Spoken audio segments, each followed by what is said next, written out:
يقول أنا رفيق اللي تربى على الطيب، وأنا سند له للوفاء والشهامة، وأنا سلاح الكف وقت المواجيب أعتز به وأحشمها وارفع مقامه، ما به على الوافي إذا غاب تثريب، معذور دا من الوفاء في عظامه، إذا أتاني أملأ الكون ترحيب وانثر عليه الود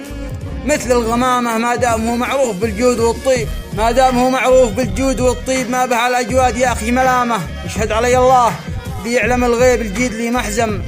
وانا لحزامه لمن دعيته فز لي مثل ما الذيب، وانا كما درعه وشفرة حسامه، اللي صاحب كفو ما عمره يخيب مسند، ولا في ساحة المجد هامه، علمني الواقع وكثر التجارب، ان صحبة الأنذال تورث ندامه، احذرت خاوي فسل أوصيك يا ذي بعض البشر عيب عليك احترامه، والله ما نخشى في الحق ترهيب من يومنا